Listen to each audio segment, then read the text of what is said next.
பேரறிஞர் அண்ணா நினைவு தினத்தையொட்டி முதலமைச்சர் மு க ஸ்டாலின் தலைமையில் அமைச்சர்கள், சட்டமன்ற உறுப்பினர்கள் அமைதி பேரணியாக சென்று மரியாதை செலுத்தினர். முன்னாள் முதலமைச்சர் பேரறிஞர் அண்ணாவின் 56வது நினைவு தினம் இன்று அனுசரிக்கப்படுகிறது. இதனையொட்டி திமுக சார்பில் அமைதி பேரணி நடைபெற்றது. முதலமைச்சர் மு க ஸ்டாலின் தலைமையில் துணை முதலமைச்சர் உதயநிதி ஸ்டாலின், அமைச்சர்கள் உள்ளிட்டோர் சென்னை வாலாஜா சாலையிலிருந்து புறப்பட்டு மெரினா கடற்கரையில் உள்ள அண்ணா நினைவிடம் நோக்கி பேரணியாக சென்றனர்.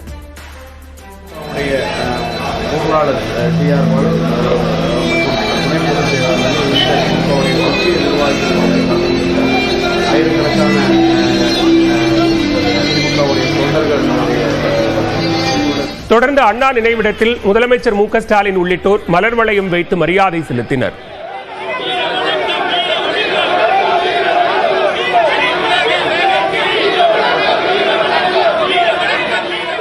இதேபோன்று முன்னாள் முதலமைச்சர் கருணாநிதி நினைவிடத்திலும் முதலமைச்சர் ஸ்டாலின் மரியாதை செலுத்தினார்.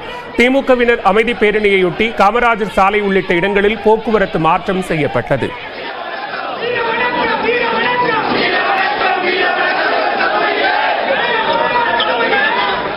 இந்நிலையில் பேரறிஞர் அண்ணா வழியில் அயராது உழைப்போம் என்று முதலமைச்சர் மு க ஸ்டாலின் தெரிவித்துள்ளார். இதுகுறித்து அவர் தனது எக்ஸ் பக்கத்தில் தந்தை பெரியார் குறித்து பேரறிஞர் அண்ணா கூறியதை குறிப்பிட்டுள்ளார். அதில் எது நேரிடினும் மனத்திற்குட்பட்டதை எடுத்துச் சொல்வேன் என்ற உரிமை போர் பெரியாருடைய வாழ்வு முழுவதும் என்றும் அதிலே அவர் கண்ட வெற்றி மிக பெரியது என்றும் குறிப்பிட்டுள்ளார். அந்த வெற்றியின் விளைவு அவருக்கு மட்டும் கிடைத்திடவில்லை, இன்று அனைவரும் பெற்றுள்ளனர் என்றும் முதலமைச்சர் பதிவிட்டுள்ளார். தந்தை பெரியாரின் புகழ் ஒளியையும் அறிவொளியையும் தந்து நம்மை ஆளாக்கிய தமிழ்த்தாயின் தலைமகன் பேரறிஞர் அண்ணாவுக்கு புகழ் வணக்கம் செலுத்துவதாகவும் கூறியுள்ளார்.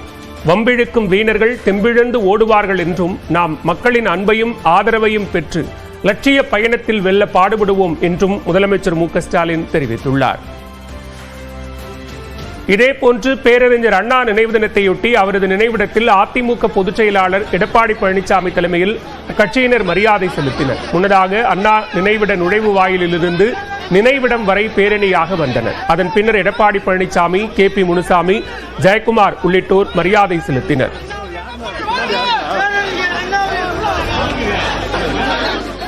இதேபோன்று அண்ணா நினைவிடத்தில் முன்னாள் முதலமைச்சர் O பன்னீர்செல்வம், பண்ருட்டி ராமச்சந்திரன் உள்ளிட்டோர் மரியாதை செலுத்தினர்.